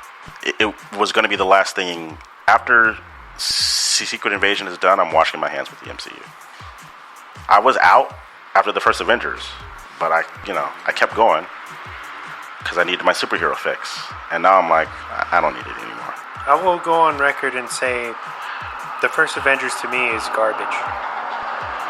You know what? I used to have that take, but I rewatched it a couple of years, and I just rewatched it a few days ago, and I'm like, this is actually kind of good. I think the second one is the best one, though. Age of Ultron. Yeah. I think that's the best one. But Marvel is in a really, really, really weird place. They need a hit. They had a hit with Guardians, but that was kind of like, that's James Gunn. That's the Guardians brand. That's kind of the swan song. It's really good. It is really good. But they need a legit hit. And if the Marvels isn't a legit hit, they could be in trouble. Plus, with this writer strike and the SAG strike, they're filming 2 movies right now. Thunderbolts, which apparently stopped shooting because they couldn't... the way that Marvel movies work is they sort of rewrite stuff on set. Like if you look up the production of Multiverse of Madness, they didn't have a script. So they had a writer on set who would basically write new pages, and they would film those pages that day. So if there's a writer strike going on, you can't afford to do that. You have to shoot what you have in the can. And if Kevin Feige or someone is like, this isn't working, we have to rewrite it. Well, tough shit, So that film's on pause. Captain America, Brave New World, which is filming, but with Harrison Ford, that's on pause now. They might have to push these movies back. And if they do that, they really need a hit. Because if they have to push these movies back to 2025, if this strike prolongs, until like October or like next year, if this strike goes into next year, they're pushing these movies back. And so it's all eyes are going to be on the Marvels to be a hit to sustain the brand. I wonder if that movie is going to have the longevity to do what they need. I don't know. It doesn't look like there's anything else in its way, so maybe. Are you excited? And this is kind of out in left field, but are you excited about... and I know this has been announced as being pushed back, but Blade? I guess. It's Mahershala Ali, and they hired a new writer, the guy who created True Detective. And now Mia Goth. And Mia Goth, who is your queen. True Detective, this first season, is some of the best television I've ever witnessed. Yes, it's why we're in this TV era now. That and House of Cards, I would argue, are the 2 reasons why we're in this TV era now. I'll see it. Maybe. I don't know. I probably won't see it. You don't like the originals? I like the first 2. Okay. I haven't seen the third one in forever, but I do like the first 2. All right. This is our boy. We love the Finch man. The killer, Mr. Fincher. I'm 100% in with anything he does. Yeah, with anything. Anything. He takes his time in between movies. He's hitched his wagon to Netflix, apparently. I mean, he's the one that got them started with House of Cards. He's why we're in this. For better or worse, I don't know how he feels about it. Did you like his other show or miniseries? Mindhunter? Mindhunter, yeah. I liked the first season a lot. The second season I thought was okay. Okay. What if I said I hated Social Network? I feel like if I said that, you would be like, all right, that's it, and you just pack up everything and leave. No. I can respect that. I love the Social Network, I should say. If I had said that about like Fight Club or Seven, then you might have been like, all right, this podcast is over. No, I mean, I like the Social Network, but I can understand why someone wouldn't care. I know people who saw that movie and like fuck this, and like deleted their Facebook afterwards. Are you an Alexander Payne guy? Election, downsizing, Sideways, Nebraska. I would say no, because I've only seen Sideways, but that's a very good... You should see Election. Election's really good. He did... Oh, wait. You've seen The Descendants. With George Clooney? Yeah. Yeah. That's him, too. Okay. He's really good. I sort of view him as this generation's Woody Allen. A lot of people say that's Noah Baumbach, but I disagree. I could see why you would make that correlation, though, because... fuck Woody Allen, first of all. Well, listen. Come on, man. He's a sketchy person, but I like his movies. I'm excited for The Holdovers. It's supposedly in the vein of Sideways. Mm-hmm. He's reteaming with Paul Giamatti, so it could be good. The Hunger Games. I've only ever seen the first one. A lot of people were praising Catching Fire. He's like, oh, this is the good one. I'm like, this is the good one? If this is the good one, then we're in trouble. My Lord have mercy. All right, your guy, Taika Waititi. This is just him. This is just him getting to the Ted Lasso thing too late. Did you see this trailer? No. It's Ted Lasso, but set with the Polynesian people. Next Goal Wins? No. I didn't hear anything. Really? So this is his movie that he has said he has forgot about. Because he's been shooting, he's been so busy that he filmed this movie and was editing it, and then he just said that he forgot that he was editing a movie because he's been so busy with Thor, his shows, What We Do in the Shadow, producing Reservoir Dogs, and his pirate show. Reservation Dogs? Yeah, sorry. Reservation Dogs and his pirate show, Our Flag Means Death. He's like, I've been so busy, I forgot that I was editing this movie, so I have to go back and edit this movie. Is it you that doesn't like Taika? Yes, I don't like Taika. I think he's a fraud. I think Taika's a fraud. That's a little harsh. Taika Waititi, for people who know, if you're not already familiar, which I feel like most of your people who watch this show, who listen to this podcast will be, but he had his claim to fame.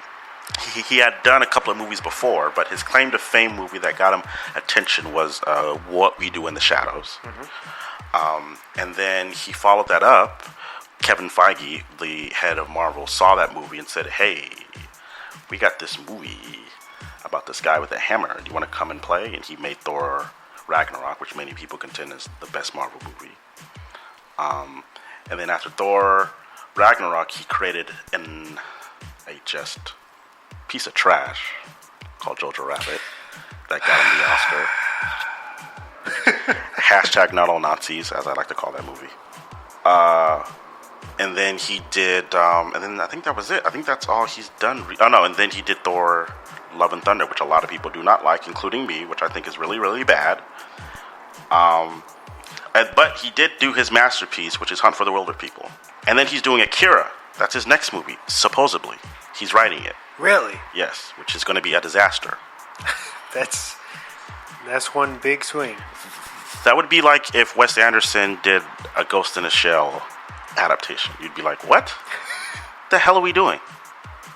Did you see Asteroid City? No, I need to. You're going to? I was going to see that in Past Lives. Oh, yeah. I hear Past Lives is amazing. It's really good, yeah. I got to see those two movies. I was going to go see those two.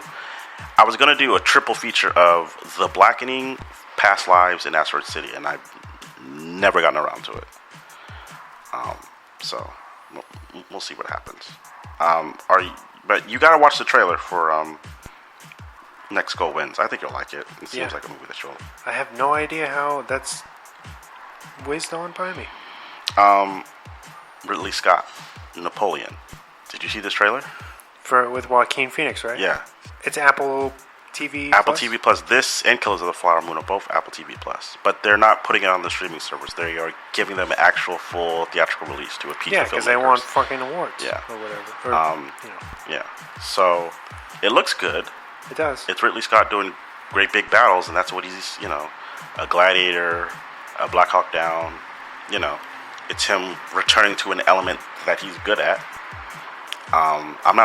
I'm not the world's biggest Gladiator fan. I think it's actually kind of bad, but... Didn't they just pause Gladiator 2 production? Yep, because the writer strike and the actor strike. Can't film a movie if there's no actors on set. I'm sure he's pissed. But I'm excited for Napoleon. It looks pretty good. It's got a woman who I have been obsessed with. Vanessa Kirby. Holy shit. I rewatched Mission Impossible Fallout, and then she's in Dead Reckoning. Oh my gosh. Where's this chick from? Leave the World Behind. Sam Ishmael, creator of Mr. Robot, which seems like a Wesley show. Did you watch Mr. Robot? I did. Yeah, that's a Wesley show. I love it. Yeah, I know you do. Love it. Mahershala Ali, Ethan Hawke, Julia Roberts was supposed to star Denzel Washington in the Mahershala Ali spot, but he backed out. Based on a best-selling book, a couple played by Julia Roberts and Ethan Hawke rent out an Airbnb, a big, huge house for a vacation. There's a blackout. Two people knock at the door. It's Mahershala Ali and supposedly his wife, Mahala Harold, who is on this show, Industry, another just fucking sexy ass. She's so hot, this chick. And they knock on the door, and they're like, "Hey, this is our house, so we're gonna stay here." And Ethan Hawke and Julia Roberts are like, "This is your house?" I'm like, "Yeah." And they take shelter, and some stuff happens. He said he's deviated from the book a little bit. He's added a thriller component to it. So who knows? Could be good. There's this thing that could potentially be. This could potentially be your favorite movie. Magazine Dreams. This is the movie that blew everybody away. This is the performance that Jonathan Majors gave at Sundance, I believe, that blew everybody away. But it's been shelved. It's been pushed. I mean, it did so well that they were like, well, we're going to push this to Oscar season because we think that we have a shot at the title. And then all this shit happens. It's been described as Taxi Driver in the bodybuilding world. Really? This could potentially be a Wesley home run. Okay. All right. It doesn't come out until December, so it has the potential to be really good or really, really bad. It's going to be a minefield, but if the strike continues in November, then we won't have to worry about him promoting it anyway. The director is just going to have to dodge questions about him, and that's it. So, look out for Magazine Dreams. Wonka, they just released a trailer. What do you think? It looks very whimsical. Just like, I don't know. Like the Paddington movies, which is this guy did. Producer of Harry Potter. It looks like it's set in the world of Harry Potter. Can I just admit something on Mike? Yeah. I don't like Timothy Chalamet. I don't like this kid. Have you seen Bones and All?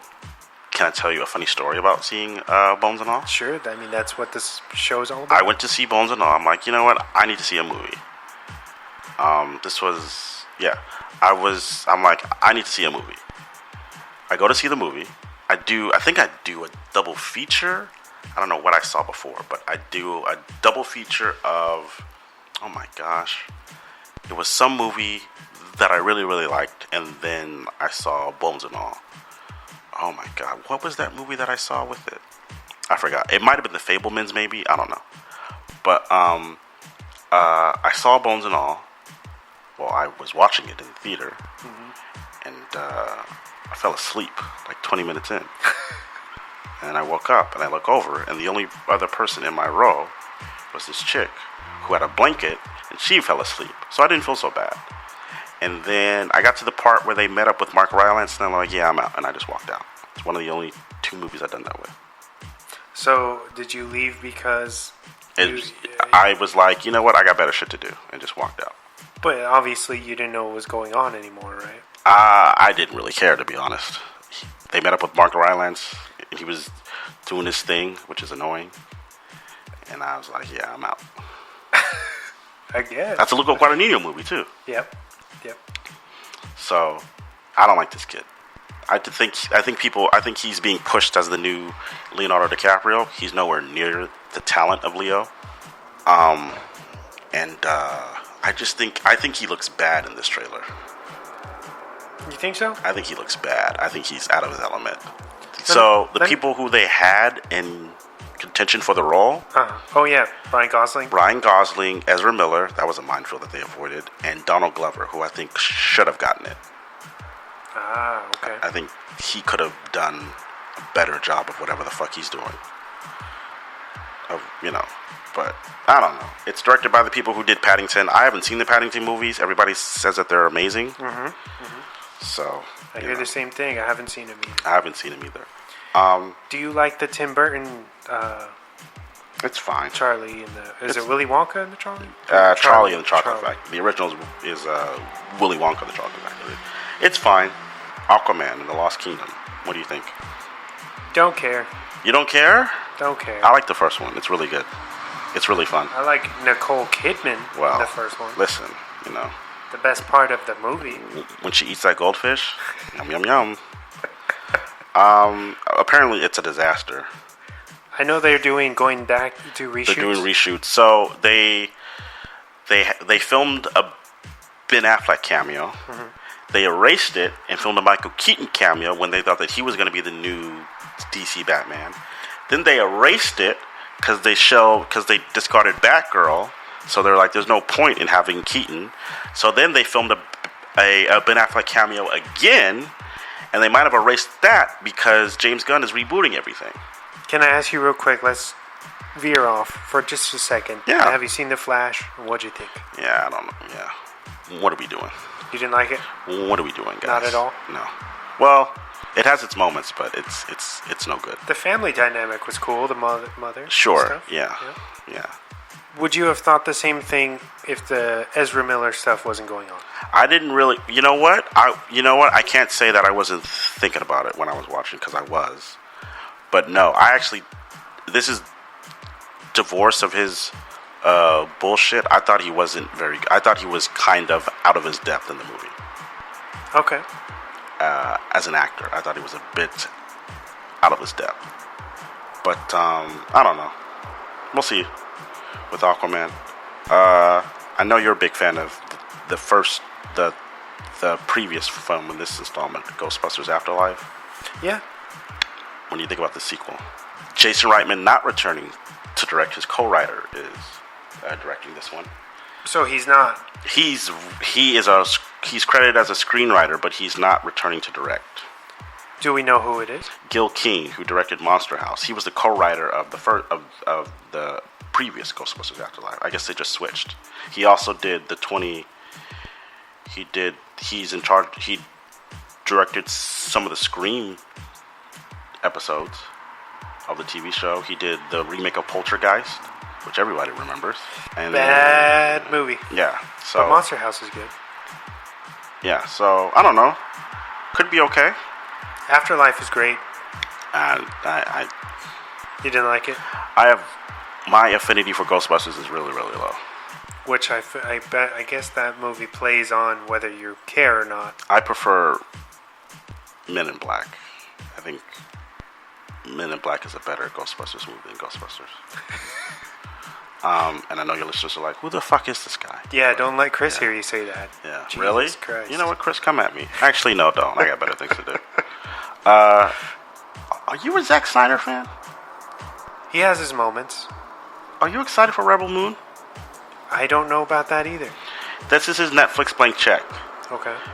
So when they first bought Star Wars, they were taking pitches from directors, and Zack Snyder pitched Seven Samurai in Space, directed by him, but with Jedi. Mm-hmm. They were like, that's an interesting idea, and then it never went anywhere. And he's like, okay, well, I'm going to take my idea, and he's been looming on that idea for a while. Mm-hmm. He got the Snyder cut out of him. He's like, I need to do something.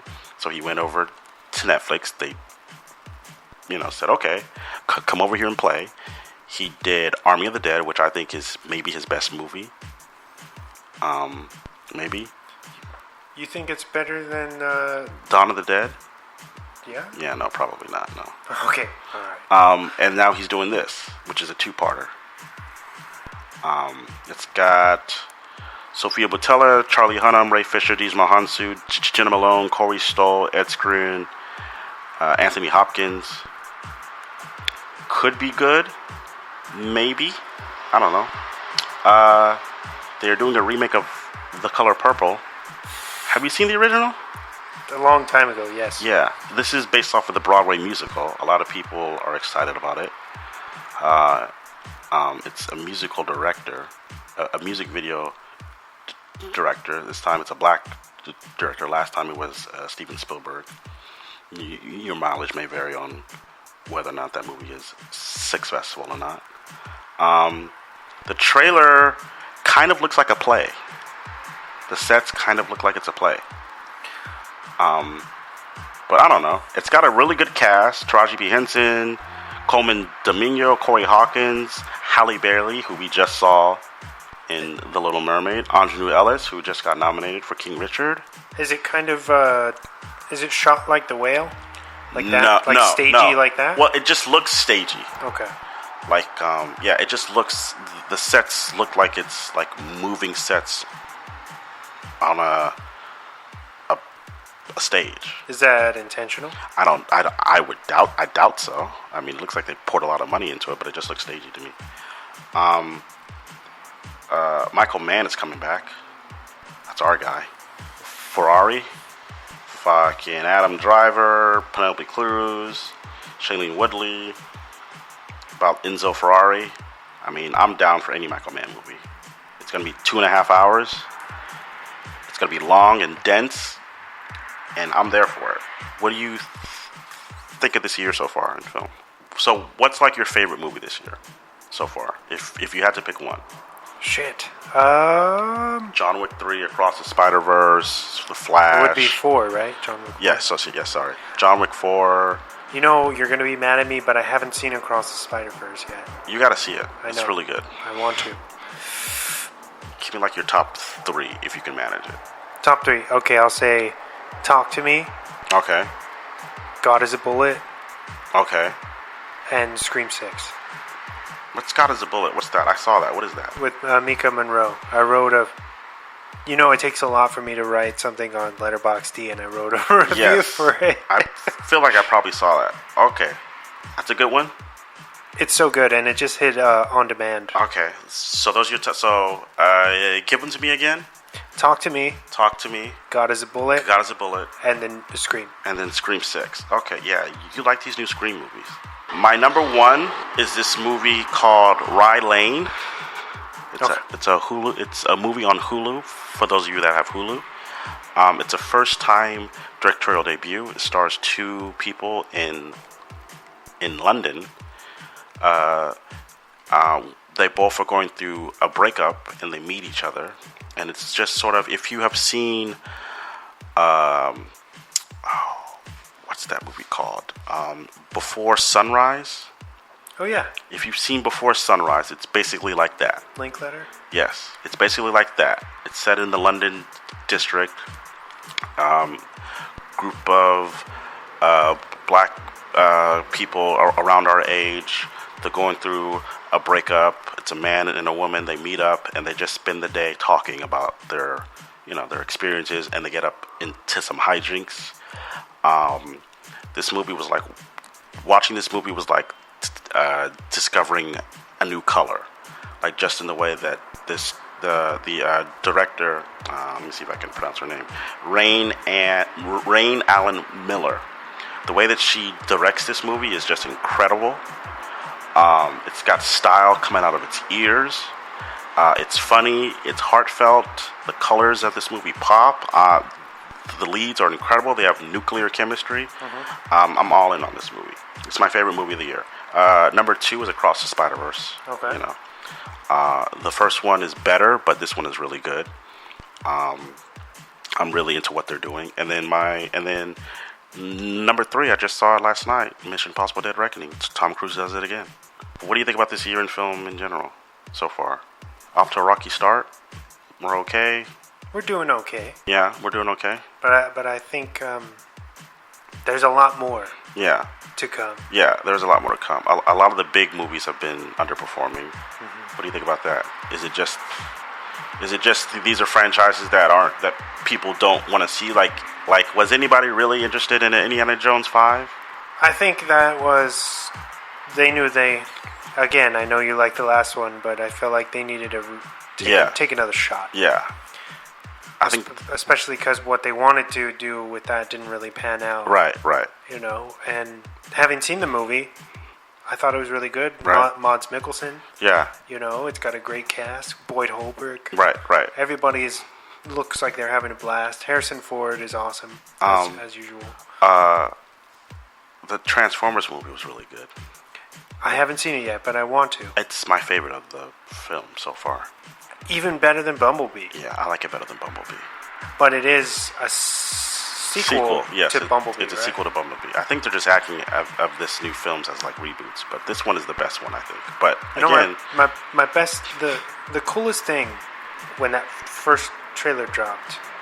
What's the new one called? What's the subtitle? Rise of the Beast. Rise of the Beast. When that came out, and fucking you see Optimus Prime without the flames. Right. Yes. So cool. Yes. Thank God. That one's really good. No one saw The Flash. I saw it because I got free tickets. Oh, well, listen.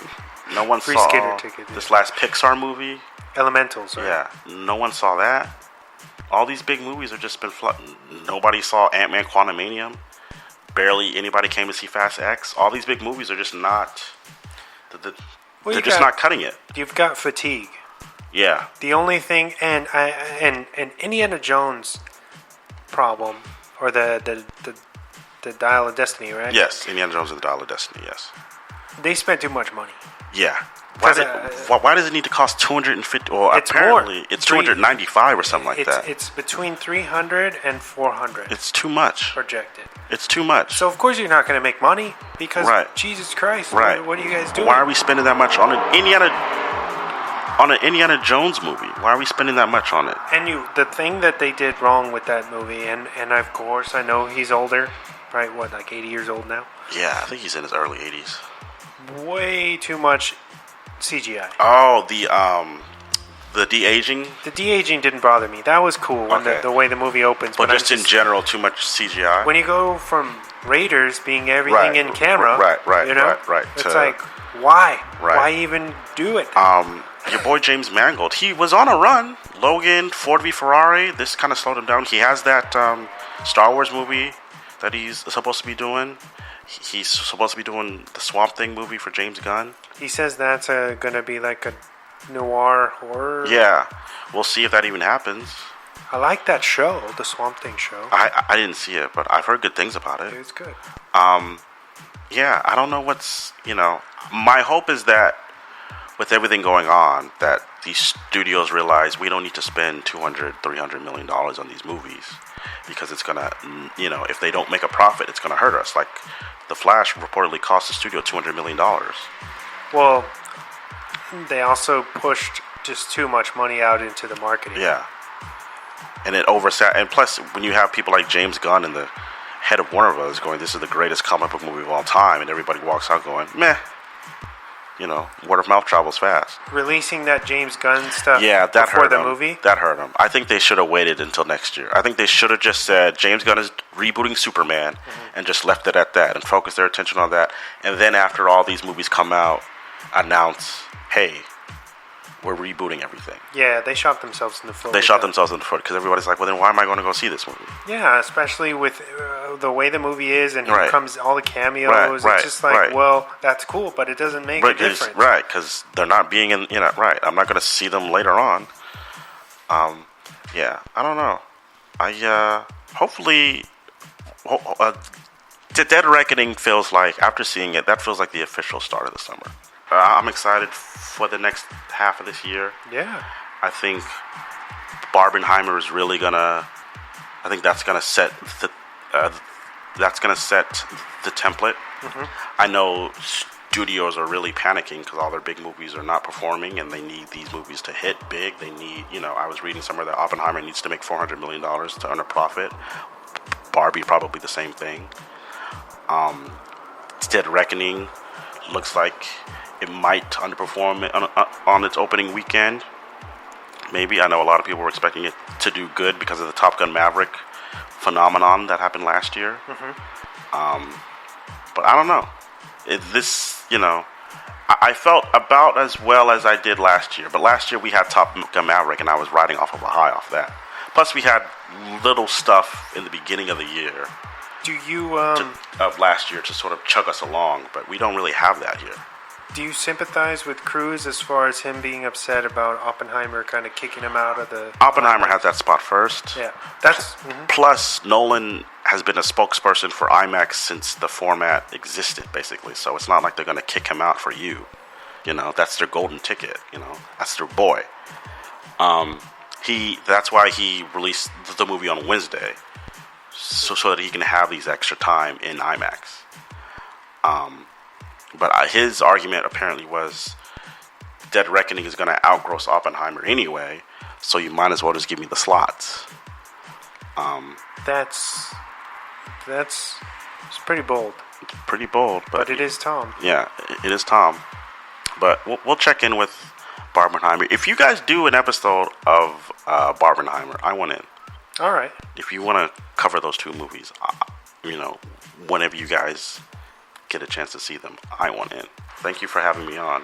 I hope we highlighted some films that your listeners wouldn't ordinarily think about it, and I hope they go out and see them when they come out. We neglected to say the dates of these movies, but if they can just go on Wikipedia and type in list of American films 2023, you can see all the movies that we talked about. Yeah.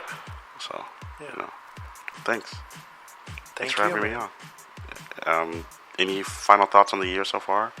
If you have to rate this year, if you have to give it a letter grade right now, Now? what would you give it? For everything that you've seen up to now. I think there's huge room for improvement, but Right. I'd say maybe a B minus, I give it a C plus. C plus. All right, right in the middle there. Yeah, there's not a lot of stuff to rave about. But I haven't you seen haven't everything. seen everything. Yeah, I haven't seen Asteroid City. I haven't seen Past Lives. There could be something that Yeah, you know. I haven't seen The Blackening. Those could be 3 films that I go out and be like, all 3 of them are amazing. So we'll see what happens. But I'm excited for what's coming up. Maybe when you guys do your best of the year, I can come back on and we can talk about this year. And thanks again, Wesley, for having me on. Of course. And everybody out there, if you like what we're doing, please check us out Please do. on all major podcast platforms. Follow us on Instagram at @dropthemic_podcast. Yeah. We also have a Twitter at @dropthemicpod. Follow us if you don't already. Are you guys going to get on Threads? We should, huh? Yeah, you should. That Twitter's a sinking ship. We'll You get on should- Threads. You should get out while you can. All right. If Kevin Smith likes this podcast, why shouldn't you? Thanks, man. Yeah. Yeah. All right, until next time, Until next time. this is CJ Stevenson and Wesley Swanson signing off, saying good fight and good night. See you guys.